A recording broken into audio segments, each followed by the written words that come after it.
சிக்கனம், சேமிப்பு, ஆனந்தம். எல்லோரும் இன்புற்றிருக்க இறைவனை பிரார்த்தனை செய்கிறேன். இன்று சிக்கனம், சேமிப்பு என்பது வாழ்க்கையிலே இல்லாமல் போய்கொண்டிருக்கிறது. ஆற்றில் போட்டாலும் அளந்து போடு, சிறுதுளி பெருவெள்ளம். அளவறிந்து வாழாதான் வாழ்க்கை உளபோல இளதாகி கெடும் என்பது திருக்குறள். அதே மாதிரி நாலடியார் சொல்லுகிறது, பார்க்கின்ற பொருளையெல்லாம் வாங்கினால் அது செல்வத்தை அழிக்கும் படை என்று சொல்லப்படுகிறது. அதனால் வாழ்க்கையில் சேமிப்பு என்பது மிக மிக அவசியம். இன்றைய சேமிப்பு நாளைய பாதுகாப்பு. பழைய காலத்தில் நாங்கள்லாம் கேட்ட வார்த்தைகள் உண்டியல், சுருக்குப்பை, அதே மாதிரி சிறுவாட்டு காசு என்றெல்லாம் சொல்லி சேமிப்புக்கு பலவிதமான பெயர்கள் கொடுப்பார்கள். சிறுவாட்டு காசு என்றால் என்ன? வீட்டில் இருக்கின்ற தாய்மார்களுக்கு வீட்டு செலவிற்காக கொடுக்கின்ற பணத்திலே மிகவும் சிக்கனப்படுத்தி தேவையானதை வாங்கி அளவோடு வாங்கி மீதி இருக்கின்ற காசை யாருக்கும் தெரியாமல் சேமித்து வைப்பார்கள். அந்த காசானது நம்ம வீட்டிற்கு மிகவும் பயன்படும். நோய் என்பது சொல்லிக்கொண்டு வருவதில்லை, விருந்து என்பதும் சொல்லிக்கொண்டு வருவதில்லை. அதே மாதிரி நல்ல செய்திகள் என்று சொல்லுகின்ற நேரத்தில் பாத்திரங்கள் வாங்குதல், நகைகள் வாங்குதல், அத்தியாவசிய செலவுகள், அதே மாதிரி விழாக்காலங்களில் ஆடைகள் வாங்குதல், இது போன்ற செலவுகளுக்கு அந்த காசு பயன்படும். அதுக்கு பேர் சிறுவாட்டு காசு என்று சொல்வார்கள். சிரிப்பாகவும் இருக்கும் அந்த வாசகத்தை கேட்கின்ற பொழுது. அதே மாதிரி பிடி அரிசி திட்டம் என்று பெரியவர்களெல்லாம் சொல்லுவார்கள். ஆன்மீகத்தில் இருக்கின்ற பெரியவர்களெல்லாம் அடிக்கடி சொல்லக்கூடிய வாசகம் பிடி அரிசி திட்டம். காஞ்சி மகா பெரியவர் சொல்வார், அடிக்கடி நம்மளுடைய வீட்டில் பிடியரிசி திட்டத்தை கடைப்பிடியுங்கள் என்று சொல்வார். பிடியரிசி என்றால் என்ன? நாம் உணவுக்காக அரிசி எடுக்கிறோம். அதை உலையில் போடுவதற்கு முன்னால் அதிலிருந்து ஒரு பிடியை என்ன செய்ய வேண்டும்? எடுத்து சேமித்து வைக்க வேண்டும். அது பிடியரிசி திட்டம். அந்த அரிசியானது நமக்கும் பயன்படும். அதே போன்று கோயில்களில் நடக்கின்ற அன்னதானங்கள் போன்றவர்களுக்கும் பயன்படும். அதனால் சிறுதுளி பெருவெள்ளம், அதே மாதிரி பிடி அரிசி, ஆற்றில் போட்டால் மலர்ந்து ஓடும் என்பதெல்லாம் நாம் தெரிந்து கொள்ள வேண்டிய மிக முக்கியமான வாசகங்கள். எலி, எறும்பு இதையெல்லாம் பார்த்தோமானால் மழைக்காலம் வருவதற்கு முன்பாக என்ன செய்யும்? மழைக்காலம் வரப்போகிறது. அப்பொழுது நமக்கு தேவையான உணவு என்ன வேண்டும் என்று தெரிந்து அவை நல்ல கோடை காலத்தில் என்ன செய்து சிறுக சிறுக சேமிக்கிறது. எலியும் எறும்பும் நமக்கு கொடுக்கின்ற சொல்லுகின்ற பாடம். அதனால் இந்த மாதிரி வாசகங்கள்லாம் நமக்கு மிக முக்கியமானது. நம்மளுடைய குழந்தை பருவத்தில், எங்களுடைய குழந்தை பருவத்தில் அப்பா அம்மா தின்பண்டத்திற்காக காசு கொடுப்பார்கள். காசு கொடுக்கிற நேரத்தில், வாங்கி வைக்கின்ற நேரத்தில் வீட்டில் உண்டியல் இருக்கிறது என்பதையும் நினைவுபடுத்துவார்கள். அப்பொழுது நாம் கொடுக்கின்ற காசில் ஒரு குறிப்பிட்ட அளவிற்கு தின்பண்டத்தை வாங்கிவிட்டு மீதி இருக்கின்ற காசை நாம் என்ன செய்ய வேண்டும்? சேமிக்க வேண்டும் என்பதற்கு உண்டியல். அந்த உண்டியல் காசு நமக்கு புத்தகங்கள், நோட்டுகள் வாங்குவதற்கு மிகவும் பயன்படும். அதே மாதிரி பள்ளிகளில் கட்ட வேண்டிய கட்டணத்திற்கு அப்பா அம்மாவை எதிர்பார்க்காமல் பிள்ளைகளே என்ன செய்ய முடியும். அந்த மாதிரி ஒரு அருமையான வாழ்க்கை முறை. இதெல்லாம் இன்றைக்கி மறந்து போச்சு. பிடியரிசி, சிறுவாட்டு காசு, அதே மாதிரி இந்த மாதிரி வாசகங்கள்லாம் மறந்து, உண்டியல், இவைகளெல்லாம் நாம் மறந்து விட்டோம். அதனால் இதெல்லாம் நினைவுபடுத்துவதற்காக இந்த பதிவு. அதாவது வாழ்க்கையில் என்ன வரும், எப்படி வரும், எந்த நேரத்தில் வரும் என்பதெல்லாம் தெரியாது. அதற்காக நாம் என்ன செய்ய வேண்டும்? எச்சரிக்கையாக இருக்க வேண்டும். குறிப்பாக கையிலே பணம் இருந்தால், அதாவது கையிலே பணம் இருந்தால் ஏன்னா அதாவது கையில் பணம் இருந்தால் கழுதை கூட அரசனடி என்று சொல்வார்கள். அந்த மாதிரி நம்மளுடைய கையில் காசு இருந்தால் எதை பற்றியும் கவலைப்பட வேண்டாம். எந்த கஷ்டங்கள் வந்தாலும் பணம் இருக்கின்ற பொழுது அதை நாம் நிச்சயமாக சமாளிக்க முடியுன்ற மன நிலைமை, மன வலிமை ஏற்படும். அதனால் இந்த சிக்கனம், சேமிப்பு, ஆனந்தம் என்பது மிக மிக முக்கியமானது. இன்றைய விளம்பர உலகம், இன்றைக்கி வெளிநாட்டுக்காரர்கள் வந்தார்கள். அவர்கள் நமக்கு கற்றுக் கொடுத்த பலவிதமான அனுபவங்களில், அதாவது நுகர்வோர் கலாச்சாரம்.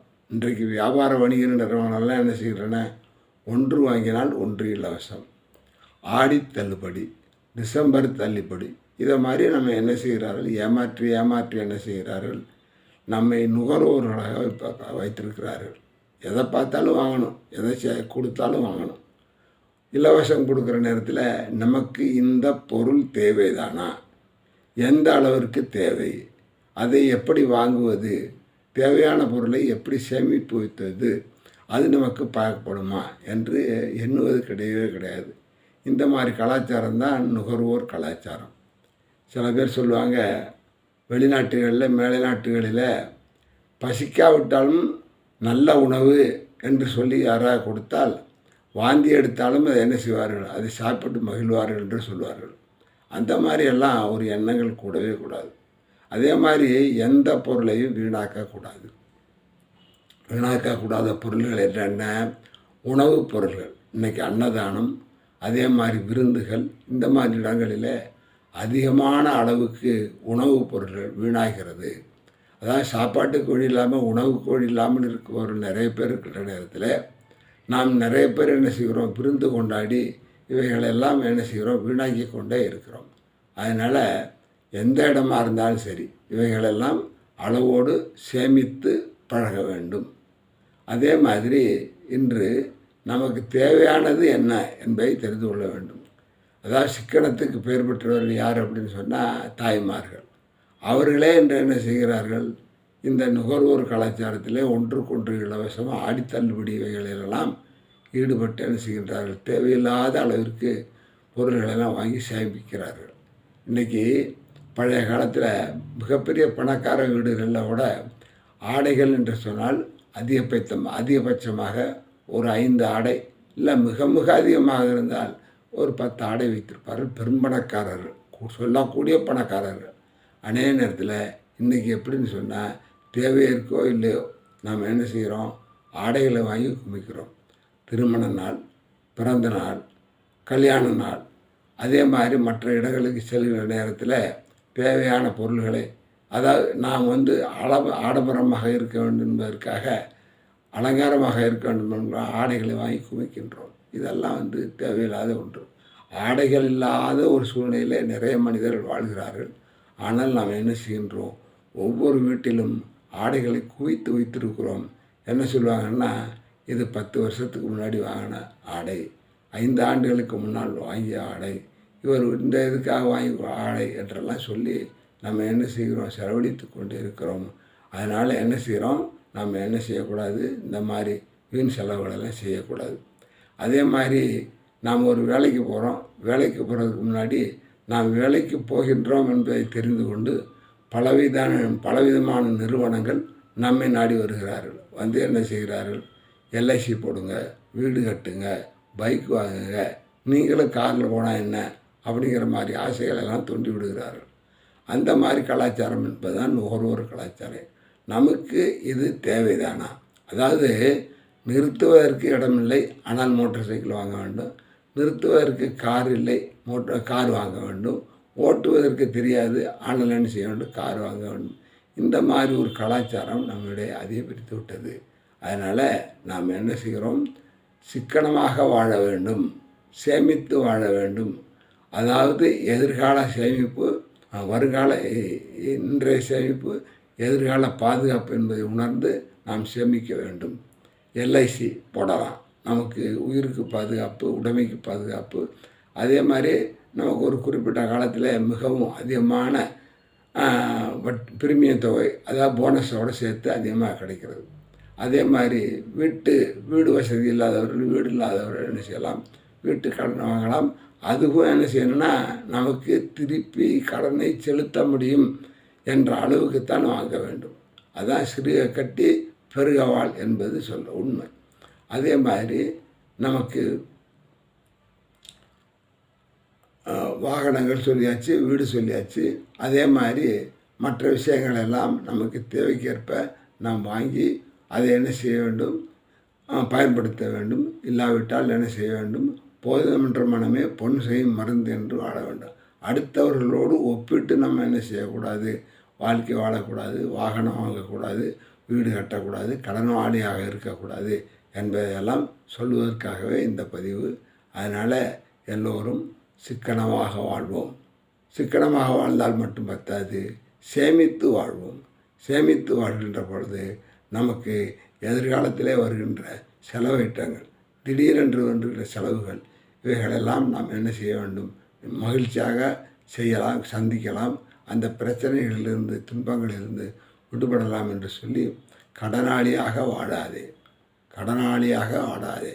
ஒரு வார்த்தை சொல்லுவாங்க, கடனை உடனே வாங்குமாங்க.